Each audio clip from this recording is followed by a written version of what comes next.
Right. So the new film starring Stephen Graham, Boiling Point, was released last Friday in cinemas and available to download and rent on some services as well.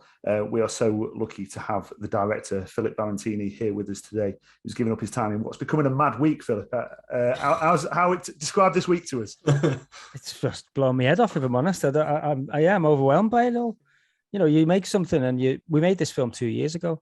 And obviously because of COVID and everything like that, it's just been put on hold. And so you make it and you just don't know what the response is going to be. And the longer you leave it, you're like, okay, well, you know, get it out there and see what happens. And then it came out on Friday and I was like, yeah, I wonder if anyone's going to go and see it. Like, and then I was just like, looked at social media and all of the stuff. And I'm like, oh my God, it's just, what's going on?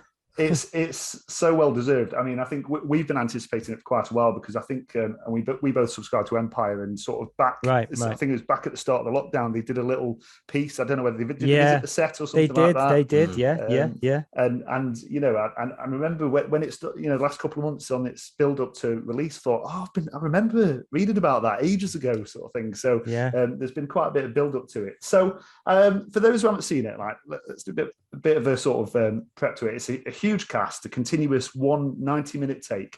For my money, possibly the finest lead actor working today. How does a project like Boiling Point come about, and how did it develop? So I had worked in kitchens. I was an actor for 25 years, maybe more actually, but I was relatively successful in the early days, you know, when I was like in my late teens. And but then it just sort of started to fizzle out because of my own, like, sort of, I became a bit complacent and I was like, you know, wasn't learning the lines for auditions because I thought I'd just get the job, you know, because I've been getting the other jobs. So, you know, and then the job started to sort of fizzle out. I wasn't being seen for things. So I needed to make some money, you know what I mean? I blew all my money that I'd made on the films and telly and stuff. So I started working in kitchens, as a sort of chef, and I worked from the bottom of the pile really, and I ended up becoming a head chef after so many years. But it was like during that time, I'd always been interested in directing and making stuff, you know what I mean, and never really thought I could ever do it because I'm just some kid from Huyton in Liverpool, and you know, like, yeah, I mean, I thought directors were these, you know, massive sort of educated, you know, people who, you know, everything there is to know, but that's a load of crap. So which I know that now, but yeah, so I'd always thought, you know, I want to set something in that world. I'd love to, you know, it's ripe for everything, you know. And so my second short film, I'd written something, and Stephen's a great friend of mine. I asked him to be in my first short film, but he said no. He just basically said, let's see how you get on with the first one, and then maybe we can talk after that. And luckily he liked the first one, and then he was like, what are you going to do next? I said, well, I've got this idea for this short film set in a kitchen, restaurant type thing, and blah, blah, blah. And then, you know, after a bit of convincing, it didn't need convincing. It was like, I didn't want to ask him again. So I was kind of putting it off asking him, but I wanted him to be in this one. Like, he was my number one. You know, Stephen and I have known each other for 20 odd years. We were in Band of Brothers together, so we've stayed close since then. And anyway, long story short, he was like, yeah, let's do it, let's do the short. So I did the short, and then you know, I had an idea to maybe turn it into a feature at some point. We thought, let's just see how the short does and see if people sort of go for that concept, or, you know, the setting.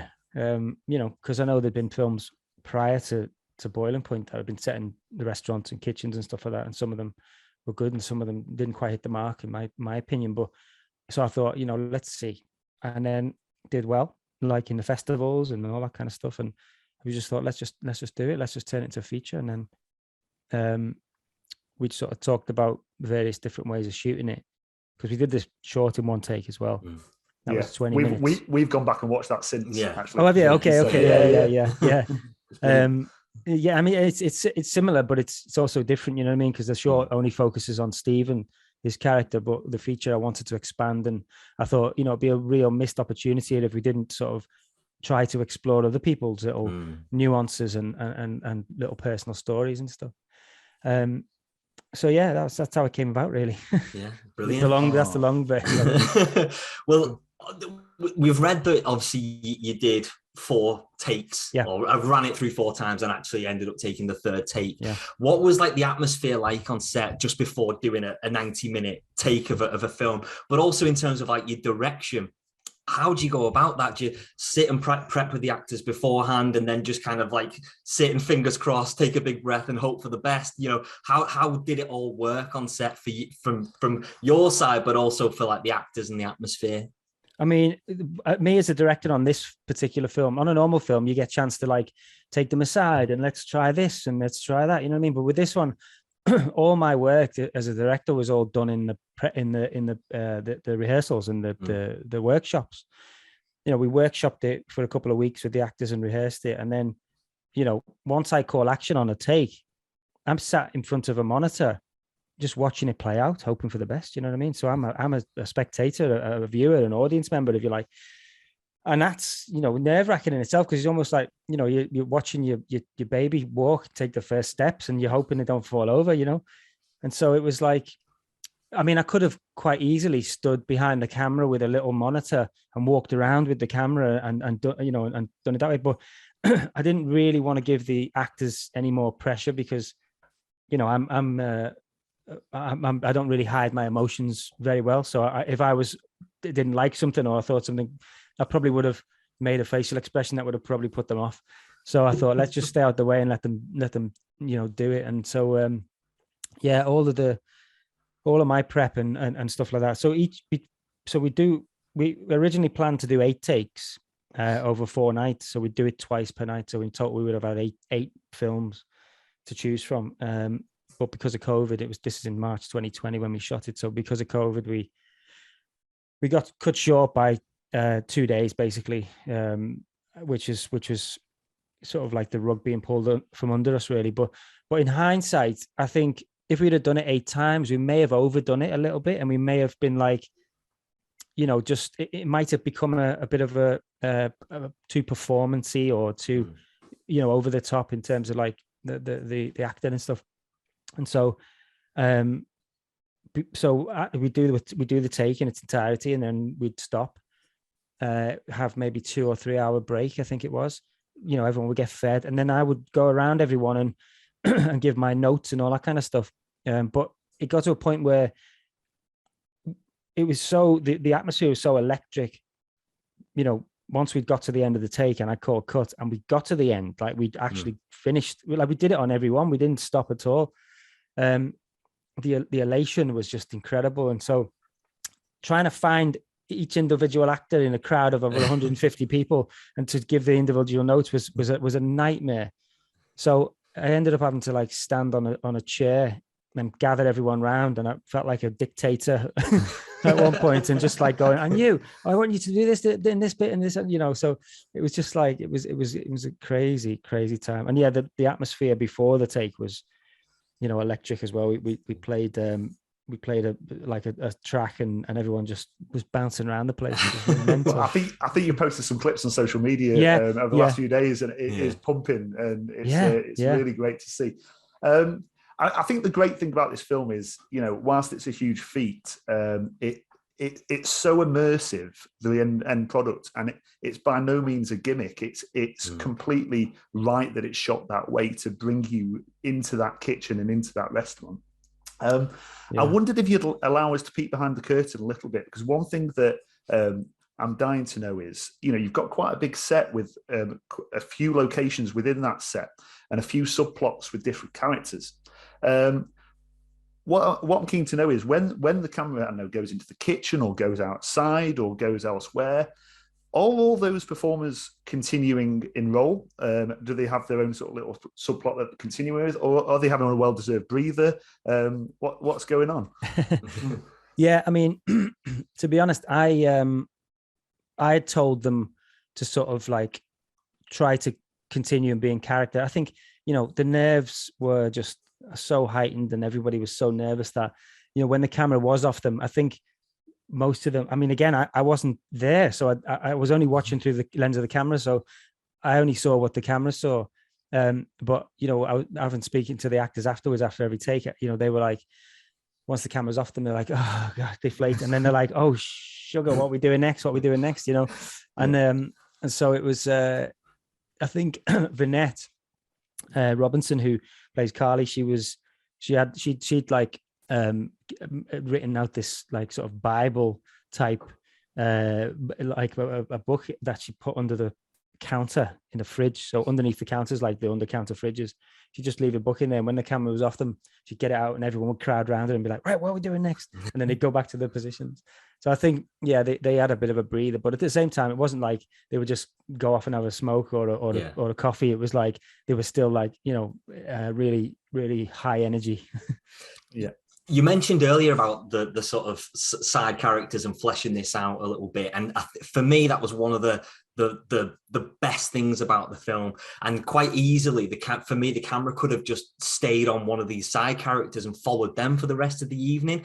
We had the waitress dealing with, a racist customers from what I could sort of tell. You had the sort of dessert chef, I suppose, dealing with their own sort of personal loss that's just kind of hinted at. So how important was it for you to kind of fully flesh out these supporting characters and give them their own compelling and believable stories themselves, I suppose? Well, when you go into something with, the one take aspect in mind, it's like you're very, very limited what you can do, because this movie's played out in real time. It's one take, there's no cuts. And so it was important to sort of, figure out what we wanted to put in there. And arguably, I mean, not arguably, actually, it's probably very rare that the amount of things that happen in this movie will happen in that space of time in real life. But who knows? You never know, right? So, so it was important to get things in there to keep that tension up. But, to develop those characters, I really spent time with the actors, because we'd written those characters in the script and I had an idea of how I wanted them to be in the sort of backstories. But, once we cast the actors, it's incredibly important for them to put their input into it as well. And for me and them to sort of, have a conversation about it and develop it in that way. So, it was, I wanted each character to have their own sort of little thing going on, you know what I mean? And we just touch upon it because, once and people have said to me, I wish, like you just said, I wish we could have spent a bit more time with that character or that little story. But in reality, when you're in, and this is one of the reasons why I wanted to do it in one take, not to be flashy and showy and to sort of look how clever we are. It was to create an extra layer of tension. Because I think when the audience can't take their eyes off the screen and you don't give them that opportunity to cut and just have a breather, then they're forced to sort of stay glued to the screen. And I think, when you're working in a restaurant environment or any busy, hospitality or whatever, or anything, as soon as the doors open to the moment they close, it's one take and you don't get chance to stop and have a breather or just go over there and have a conversation with, everything is on this conveyor belt or this fast moving train. And, you'd be like, are you okay? Yeah. Oh, well, let's have a chat after work. Okay. I've got to just go over here and do this kind of thing. And that's what the sense I wanted to get with the movie. I wanted to dip the audience in and then pull them back out again after an hour and a half of this like slice of life into this little world, for an hour and a half. Cool. Wow. Tell us a bit about the role of your DOP. I think it's Matthew Lewis, isn't it? Yeah. Young lad. I believe he's been quite key working from the start, and he worked on the short as well. He's got quite a big role because he's the one with the rig following around. Tell me about Matt, and tell me about how much of a challenge that is for him on that set. And it's he basically is doing a dance, isn't he? Yeah, absolutely, absolutely. And it was sort of when we decided we were going to do it in one take. I said to him, look, because he did the short and that's 20 minutes, and that was hard enough, I said, maybe we can get a couple of camera operators so that you can pass the camera off.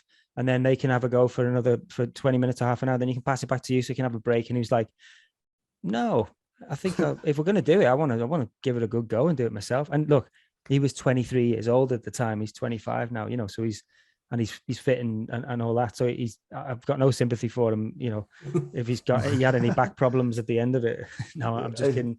But you know, yeah, it was.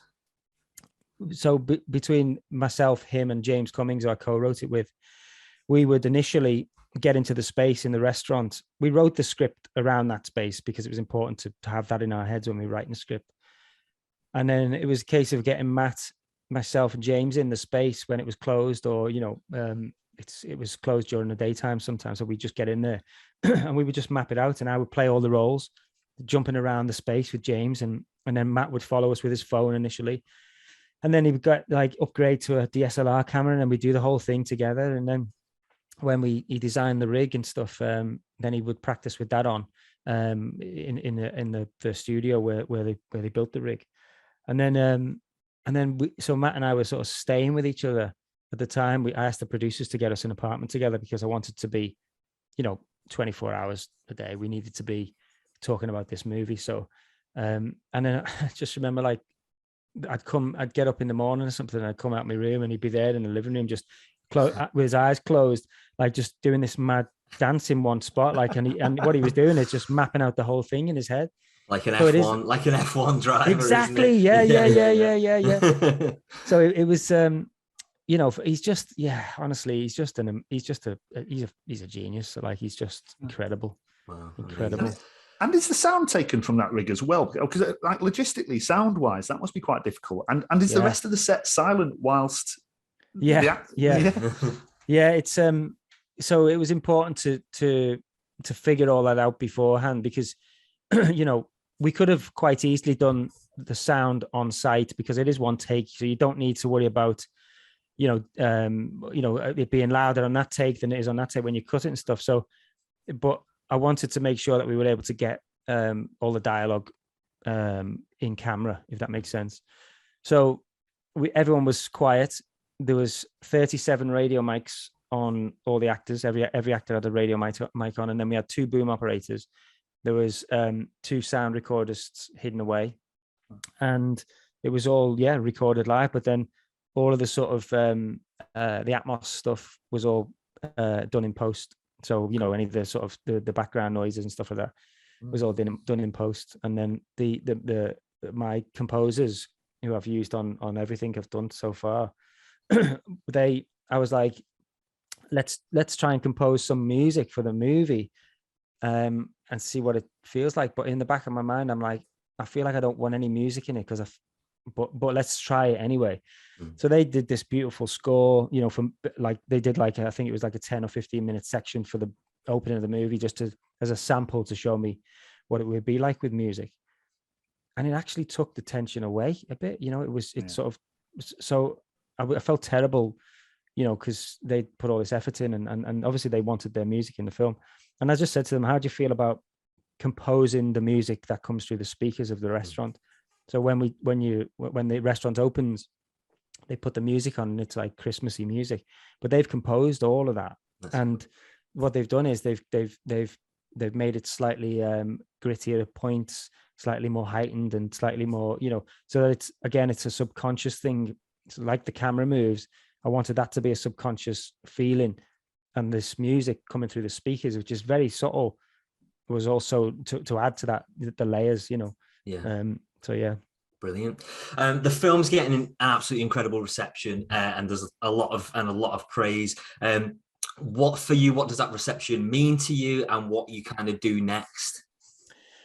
It means absolutely everything. I can't even begin to tell you, because this movie is like so close to my heart. It's, you know, it's loosely based on my experiences and my life. And so, you know, you make something with all your heart, and you should do, you know, you shouldn't never make anything half-assed, whatever. But it's like, this one particularly is means everything. And, you know, you sort of, you know, it gets out there, and you hope that people are going to at least go and see it. And but just the fact that, you know, I go on Twitter now and again, or onto social media, and you know, you're looking at, and people are just talking about it without even, you know, tagging me in or whatever. And I'm just like, wow. And then, you know, I've got people, my one of my cousins said to me the other day, she said she was in a restaurant just chatting and the table next to her just talking about the film.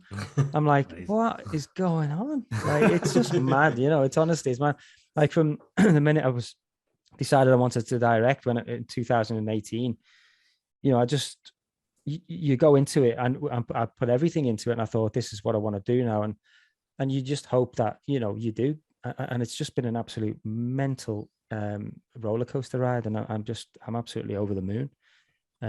Yeah, very well deserved though. It's an absolutely brilliant, like, not again, it's one of the things you don't just say it. It's absolutely brilliant. And when Greg and I both saw it on Saturday night, Sunday night, we were both just texting each other even before, you know, an interview and things like that. We're just going, that was absolutely amazing, absolutely breathtaking. Wow. And the thing we said was, it doesn't feel like a gimmick whatsoever, like Greg said earlier. Sometimes you can be put off by that sort of thing, and it just wasn't. You kind of forget about it, but it feels different and it feels exciting. It really was something special.